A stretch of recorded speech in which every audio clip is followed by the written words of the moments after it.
Hoy abordaremos un tema fascinante y enigmático. ¿Alguna vez te has preguntado cómo era el mundo antes del diluvio y cómo vivían las personas que habitaron la Tierra antes de la gran catástrofe que transformó el curso de la humanidad? ¿Cómo eran el clima, la geografía, las costumbres, la fe, los avances tecnológicos, la moral y la espiritualidad de aquellos que existieron antes de que Dios enviara el diluvio para purificar la tierra del pecado? En este video analizaremos diversos aspectos y enigmas sobre la era antediluviana, basándonos en la Biblia y en otras referencias históricas y científicas. Acompáñanos hasta el final, porque lo que descubrirás te sorprenderá. ¡Vamos allá! Uno de los aspectos más asombrosos y desconocidos del mundo anterior al diluvio es lo radicalmente distinto que era en comparación con el nuestro. Entre sus muchas particularidades, hay un dato que desafía toda lógica actual: la longevidad de sus habitantes. ¿Sabías que en aquella época las personas alcanzaban edades impensables hoy en día? Así es. Según la Biblia, los patriarcas que vivieron antes del diluvio llegaron a tener vidas que se extendían por varios siglos e incluso rozaban el milenio. Adán, el primer hombre, vivió 930 años. Su hijo Set alcanzó los 912 y Matusalén, el abuelo de Noé, llegó a la impresionante edad de 969 años, convirtiéndose en el hombre más longevo registrado en la historia. Pero eso no es todo. Noé, quien protagonizó el relato del diluvio, vivió 950 años. ¿Qué hacía posible semejante longevidad? ¿Existía alguna condición especial en la tierra que favorecía vidas tan prolongadas? Existen diversas hipótesis al respecto, pero una de las más aceptadas sugiere que las condiciones de la Tierra en aquel entonces eran radicalmente distintas. Se cree que el planeta estaba envuelto en una misteriosa capa de vapor de agua, una especie de escudo natural que protegía a la humanidad de la radiación solar y mantenía un clima estable, cálido y húmedo en todo el mundo. Sin embargo, algo ocurrió. Durante el diluvio, esta barrera fue destruida, liberando torrentes de lluvia que cubrieron la tierra por completo. A partir de ese momento, el clima cambió de manera drástica, volviéndose más hostil, frío y árido. Como consecuencia, la exposición a la radiación solar aumentó, debilitando a las generaciones posteriores y reduciendo su tiempo de vida de manera considerable. Pero hay algo aún más fascinante. Antes del diluvio, la relación entre lo divino y lo humano era completamente diferente. Según la Biblia, Dios mantenía una comunicación directa con ciertos individuos como Adán, Eva, Caín, Abel, Enoc y Noé. Les otorgaba instrucciones, advertencias, promesas y bendiciones, pero también ejecutaba juicio cuando desobedecían. ¿Cómo era realmente esa conexión con lo celestial? ¿Qué sucedió para que todo cambiara de manera irreversible? Además, la Biblia nos revela un misterio inquietante sobre el mundo antes del diluvio. Una enigmática unión entre los llamados hijos de Dios y las hijas de los hombres, que dio origen a una raza de gigantes. Estos gigantes no solo eran imponentes en fuerza y estatura, sino que también fueron conocidos por su brutalidad, corrupción y maldad extrema. Su existencia desató un periodo de caos y violencia sin precedentes, cometiendo actos inimaginables para el ser humano, despertando por tanto la ira y el juicio de Dios sobre la humanidad. Pero, ¿quiénes eran realmente estos gigantes de los que habla la Biblia y por qué se rebelaron contra Dios? Para entenderlo, necesitamos retroceder un poco más en el tiempo, antes de la creación de la tierra. Antes de dar respuesta a estas interrogantes, no olvides dejarnos tu like, suscribirte a nuestro canal Caminos de Luz y activar la campanita de notificaciones para no perderte nuestros próximos videos. Ahora sí, continuemos. La Biblia nos revela que antes de la creación de la tierra, Dios ya reinaba en su esplendor junto a su Hijo, Jesús. En su soberanía también creó a los ángeles, seres espirituales destinados a adorarlo y cumplir su voluntad. Entre estos seres celestiales había uno que sobresalía por su hermosura, sabiduría y poder. Su nombre era Lucifer, cuyo significado es estrella de la mañana. Este ser magnífico era un querubín ungido, encargado de cubrir el trono de Dios con sus alas. Se encontraba en una posición privilegiada, liderando a los ángeles y teniendo acceso directo a la presencia del Altísimo. Pero algo oscuro se gestó en su corazón. Lucifer no se conformó con su posición. Su orgullo, envidia y ansias de grandeza lo llevaron a desear algo impensable: ser igual a Dios. Su ambición lo consumió y con palabras seductoras logró persuadir a un tercio de los ángeles para que se unieran a su rebelión. Su objetivo era claro: ocupar el trono divino y recibir la adoración de toda la creación. Sin embargo, el Creador, absoluto y todopoderoso, no permitió tal desafío. Como castigo, Lucifer y sus seguidores fueron expulsados del cielo y arrojados a la tierra. A partir de entonces, Lucifer pasó a ser conocido como Satanás, cuyo nombre significa adversario. Los ángeles que lo acompañaron en su caída se convirtieron en demonios, entidades malignas que desde entonces operan bajo sus órdenes, propagando el caos y la oscuridad en la historia de la humanidad. Así comenzó la guerra espiritual, un enfrentamiento entre dos reinos: el reino de Dios y el reino de Satanás. Cuando Dios creó la tierra y formó al hombre y a la mujer a su imagen y semejanza, Satanás vio en esto una oportunidad para desafiar a Dios y arruinar su obra. Consideró la tierra como su territorio y vio a Adán y Eva como invasores. Entonces utilizó a la serpiente, uno de los animales más astutos que Dios había creado, para engañar a la mujer y sembrar la duda en su corazón. Le aseguró que si comía del fruto prohibido, llegaría a ser como Dios, conociendo el bien y el mal. La mujer, engañada por la mentira de Satanás, tomó del fruto y lo comió. Luego, también se lo dio al hombre que estaba con ella. Al hacerlo, desobedecieron a Dios y cayeron en pecado, perdiendo su cercanía con Él y su inocencia. Además, perdieron la autoridad que Dios les había dado sobre la tierra, y ésta pasó a estar bajo el dominio de Satanás, quien se convirtió en el príncipe de este mundo. Desde aquel momento, el pecado entró en la humanidad, trayendo consigo muerte, sufrimiento, enfermedad, violencia, injusticia y rebelión contra Dios. La historia del ser humano se convirtió en un relato de caída y restauración, de lucha y esperanza, de juicio y misericordia. Uno de los primeros episodios que reflejan esta realidad es el de Caín y Abel, los hijos de Adán y Eva. Eran hermanos, pero tenían actitudes muy distintas hacia Dios. Abel era pastor de ovejas y le ofrecía a Dios lo mejor de su rebaño como sacrificio. En cambio, Caín, que se dedicaba a la agricultura, presentó frutos de la tierra, pero sin la misma disposición de corazón. Dios aceptó con agrado la ofrenda de Abel, pero rechazó la de Caín.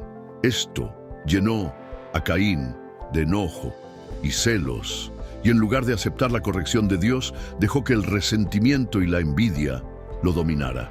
Finalmente, llevó a su hermano al campo y lo asesinó. Dios, que todo lo ve y es justo, confrontó a Caín y le pidió cuentas por su acción. Le preguntó: ¿Dónde está Abel, tu hermano? Caín, Con arrogancia y engaño respondió: no lo sé, ¿acaso soy yo el guardián de mi hermano? Entonces Dios le dijo: ¿qué has hecho?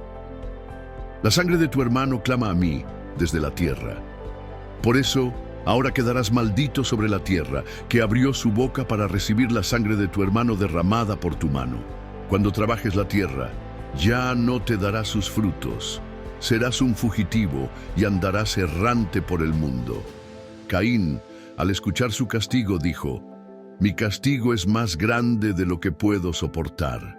Hoy me has echado de esta tierra y estaré lejos de tu presencia. Seré un vagabundo sin rumbo, y cualquiera que me encuentre me matará. Pero Dios respondió: no será así. Si alguien mata a Caín, será castigado 7 veces más.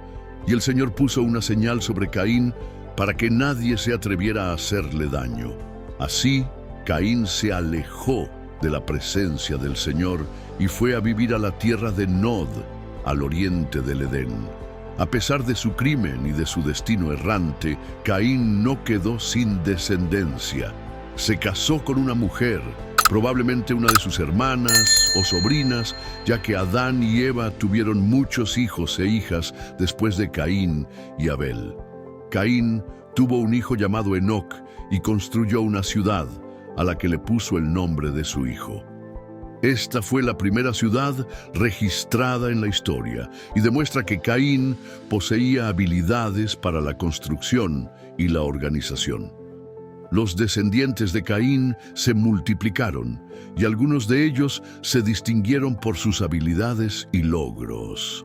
Jabal fue el antepasado de aquellos que habitan en tiendas y crían ganado. Jubal fue el padre de todos los que tocan instrumentos de cuerda y viento, como el arpa y la flauta. Tubal-Caín se convirtió en un experto en la forja de metales, trabajando con cobre y hierro. Por otro lado, Naamá fue la única mujer mencionada en la genealogía de Caín. Estos descendientes de Caín muestran cómo la humanidad comenzó a crecer y a diversificarse, convirtiendo habilidades en oficios y sentando las bases de la civilización. Sin embargo, también reflejan cómo el hombre se fue alejando de Dios, sumergiéndose en la idolatría, la violencia y la inmoralidad. La Biblia nos relata que Lamec, descendiente de Tubal-Caín, fue el primer hombre en practicar la poligamia, tomando 2 esposas, Ada y Silá. Además, se convirtió en asesino, quitándole la vida a un hombre que lo hirió y a un joven que lo golpeó. Su arrogancia era tal que se jactó de su maldad delante de sus esposas, diciendo: «Escuchen mi voz, mujeres de Lamec. Presten atención a mis palabras. Maté a un hombre por herirme y a un joven por golpearme. Si Caín será vengado 7 veces, Lamec lo será 77 veces». Génesis 4:23-24. Mientras tanto, Adán y Eva tuvieron otro hijo, a quien llamaron Set, cuyo nombre significa sustituto. Le dieron este nombre porque vino en lugar de Abel, a quien Caín había asesinado. Set fue el padre de Enos, quien a su vez fue el padre de Cainán, quien luego engendró a Mahalaleel. De esta descendencia surgió una línea de hombres que caminaron con Dios y le rindieron adoración, en contraste con la descendencia de Caín, que se apartó de Dios y lo rechazó. Entre los descendientes que permanecieron fieles al Señor, hubo un hombre que se destacó por su fe y obediencia: Enoc. La Biblia nos dice que Enoc vivió en comunión con Dios y que en lugar de morir, fue llevado por él a su presencia. Enoc, quien fue tatarabuelo de Noé, vivió en una época en la que la mayoría de las personas solo eran recordadas por su nacimiento y sus descendientes. Sin embargo, su testimonio de fidelidad a Dios lo hizo trascender y ser recordado por generaciones. La Biblia nos dice que Enoc anunció el juicio de Dios contra los malvados y que su fe fue tan grande que agradó al Señor. Fue el primer hombre que Dios tomó sin experimentar la muerte, convirtiéndose en un modelo de cómo debemos vivir, buscando a Dios y obedeciendo su voluntad. Sin embargo, Enoc fue una excepción en una generación corrupta. Según la Biblia, antes del diluvio, el mundo estaba dominado por la avaricia, la maldad y la traición. Las familias vivían en constante conflicto y las personas se aprovechaban unas de otras sin piedad. La Biblia nos revela que la tierra estaba llena de corrupción y violencia a los ojos de Dios. La humanidad se había entregado por completo al mal y los pensamientos de las personas eran continuamente perversos. Dios vio cómo la maldad había crecido en la tierra y que toda criatura había desviado su camino. Esto llenó a Dios de profundo pesar y tristeza en su corazón. Decidió borrar de la faz de la tierra al ser humano que había creado junto con los animales, los reptiles y las aves del cielo. Pero en medio de tanta oscuridad hubo un hombre que halló gracia ante Dios: Noé. Noé era un hombre íntegro y justo en su generación, alguien que caminaba con Dios. Tuvo 3 hijos, Sem, Cam y Jafet. Dios eligió a Noé para ser el instrumento de un nuevo comienzo para la humanidad y le asignó una misión crucial: construir un arca que serviría como refugio para él, su familia y los animales, protegiéndolos del diluvio que se avecinaba. El arca no era una embarcación común, sino una estructura especial diseñada por Dios para soportar la furia de las aguas. Sus dimensiones eran impresionantes. Medía 300 codos de largo, 50 codos de ancho y 30 codos de alto. Un codo equivalía a la distancia entre el codo y la punta de los dedos, aproximadamente 18 pulgadas. Esto significa que el arca tenía cerca de 450 pies de largo, 75 pies de ancho y 45 pies de alto. Contaba con 3 niveles y varias secciones internas.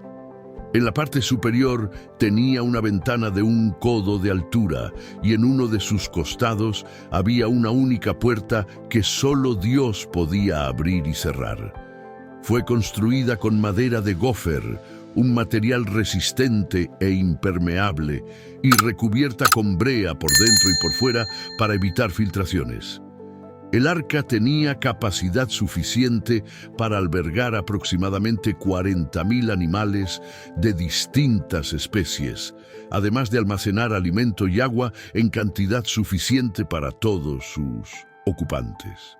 Sin duda, fue una obra maestra de la ingeniería y un símbolo del amor y la misericordia de Dios. Noé dedicó cerca de 120 años a la construcción del arca, siguiendo con precisión las instrucciones de Dios. Durante todo ese tiempo, también se convirtió en un predicador de justicia, advirtiendo a su generación sobre el juicio que se avecinaba y llamándolos al arrepentimiento. Sin embargo, nadie prestó atención a las advertencias de Noé. La gente siguió viviendo como si nada fuera a suceder. Se mofaban de él, lo llamaban fanático y lo consideraban un demente. No creían que Dios fuera a castigar al mundo con agua, pues hasta ese momento jamás había llovido sobre la tierra. No imaginaban que se abrirían las fuentes del gran abismo y que los cielos derramarían torrentes de lluvia hasta cubrir el mundo entero. No comprendieron que el día del juicio llegaría de manera inesperada, como un ladrón en la noche tomándolos por sorpresa. Tampoco entendieron que solo había una manera de salvarse: entrar en el arca y confiar en Dios. Finalmente, llegó el momento. Dios habló a Noé y le dijo: entra en el arca tú y toda tu familia, porque estoy previsto que eres justo en esta generación. Lleva contigo 7 pares de cada animal puro, macho y hembra, y de los animales impuros solo 1 par, macho y hembra. También de las aves del cielo 7 pares de cada uno, para que se preserve la vida sobre la tierra. Porque dentro de 7 días haré que llueva sobre la tierra durante 40 días y 40 noches, y borraré de la faz de la tierra a todos los seres que he creado. Génesis 7, 1 a 4.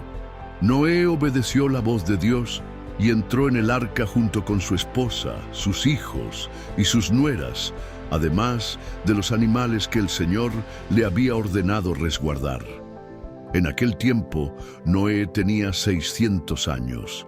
En el día señalado por Dios, se rompieron las fuentes del gran abismo y se abrieron las compuertas del cielo.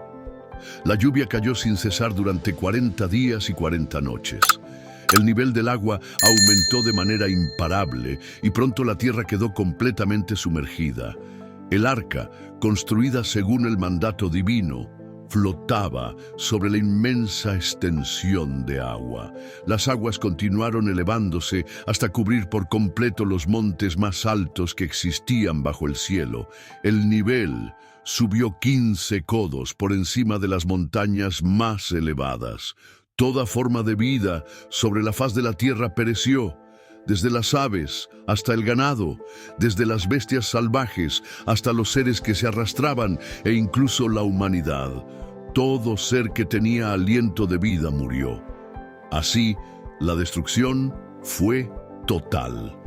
Desde el hombre hasta los animales, desde los reptiles hasta las aves del cielo, todos fueron exterminados de la tierra.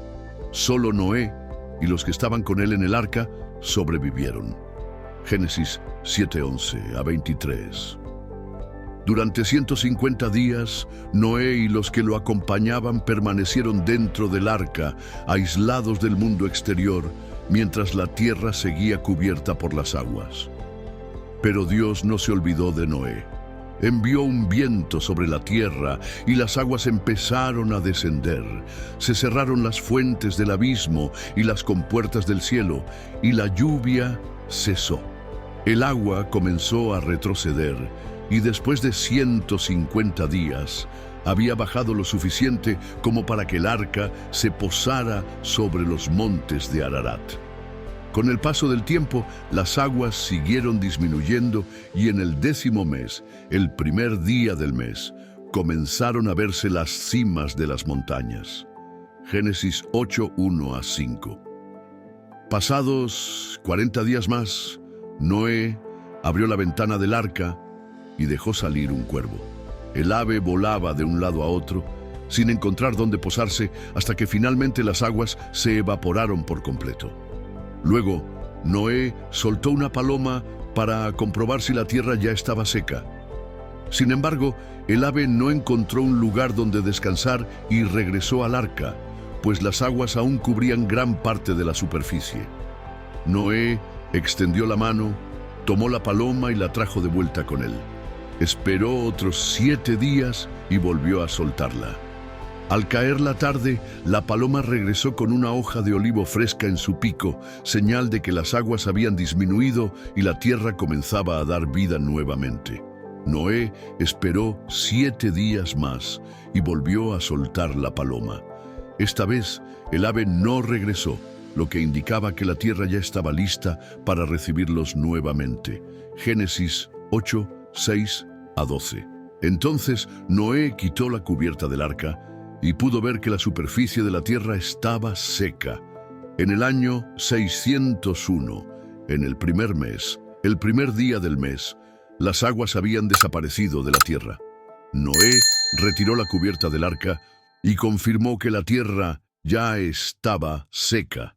Y en el segundo mes, el día 27, la tierra estaba completamente seca. Entonces Dios habló a Noé y le dijo: «Sal del arca tú, tu esposa, tus hijos y sus esposas.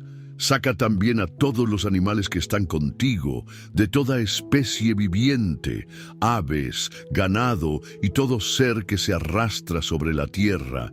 Déjalos salir para que se esparzan por el mundo, se reproduzcan y llenen la tierra». Así que Noé salió del arca junto con su familia. También salieron todos los animales, los reptiles, las aves y todas las criaturas que se mueven sobre la tierra, cada uno según su especie. Génesis 8:13 a 19. Después de esto, Noé edificó un altar para el Señor y tomó algunos de los animales y aves puras, ofreciendo sacrificios sobre el altar. Y Dios percibió el aroma agradable y dijo en su corazón: Nunca más maldeciré la tierra por culpa del hombre, aunque su corazón tienda al mal desde su juventud. Ni volveré a destruir a todos los seres vivos como lo hice. Mientras la tierra exista, habrá siembra y cosecha, frío y calor, verano e invierno, día y noche, y nunca cesarán. Génesis 8:20 a 22. Luego Dios bendijo a Noé y a sus hijos y les dijo: Fructificad, multiplicaos y llenad la tierra. Y vuestro temor y vuestro pavor estarán sobre toda bestia de la tierra, sobre toda ave del cielo, sobre todo lo que se mueve sobre la tierra y sobre todos los peces del mar. En vuestras manos son entregados. Todo lo que se mueve y vive será para vuestro alimento. Todo os he dado como la hierba verde. Pero la carne con su vida, es decir, con su sangre, no comeréis. Ciertamente demandaré vuestra sangre, la sangre de vuestras vidas. De mano de todo animal la demandaré, y de mano del hombre, de mano de cada uno de su hermano, demandaré la vida del hombre. Quien derrame sangre de hombre, por hombre su sangre será derramada, porque Dios hizo al hombre a su imagen. Pero fructificad y multiplicaos, poblad la tierra en abundancia y multiplicaos en ella. Génesis 9, 1 a 7. Luego, Dios habló a Noé y a sus hijos que estaban con él y les dijo: He aquí, yo establezco mi pacto con vosotros y con vuestra descendencia después de vosotros, y con todo ser viviente que está con vosotros, tanto aves como ganado y todo animal de la tierra con vosotros, con todos los que salieron del arca, sí, con todo animal de la tierra, y establezco mi pacto con vosotros, que nunca más será destruida toda carne por las aguas del diluvio, y que nunca más habrá diluvio para destruir la tierra. Y dijo Dios: Esta es la señal del pacto que hago entre mí y vosotros, y entre todo ser viviente que está con vosotros, por generaciones eternas. Mi arco he puesto en las nubes, y será por señal del pacto entre mí y la tierra. Y sucederá que cuando yo traiga nubes sobre la tierra, aparecerá el arco en las nubes. Entonces recordaré mi pacto, que está entre mí y vosotros, y todo ser viviente de toda carne. Y las aguas no se volverán más en diluvio para destruir toda carne. El arco estará en las nubes, y yo lo veré para recordar el pacto eterno entre Dios y todo ser viviente de toda carne que está sobre la tierra. Y dijo Dios a Noé: Esta es la señal del pacto que he establecido entre mí y toda carne que está sobre la tierra. Génesis 9, 8 a 17. El arco iris se convirtió en el símbolo del pacto de Dios con Noé y toda la creación. Es un recordatorio de la fidelidad y misericordia de Dios, quien no abandona a la humanidad, sino que le brinda una nueva oportunidad para comenzar. Es una promesa de que nunca más el mundo será destruido por el agua, sino que Dios preservará la vida sobre la tierra. También representa la esperanza de que Dios tiene un plan para restaurarlo todo y que en su tiempo hará nuevas todas las cosas. Es una muestra de su gracia, pues Dios nos ama y ha enviado a su Hijo Jesucristo, quien es el verdadero arco iris de nuestra salvación. Así concluye la historia del diluvio y comienza la historia de Noé y sus descendientes, quienes repoblaron la tierra y dieron origen a las naciones. Déjanos tu opinión en los comentarios sobre el tema del video, siempre con respeto hacia los demás. Espero que hayas disfrutado este contenido. Si te ha gustado, déjanos tu like, suscríbete al canal para no perderte los próximos videos y compártelo con familiares y amigos. Con tu ayuda, podremos conseguir que este video llegue a más personas. Gracias por llegar hasta el final. Que Dios te bendiga.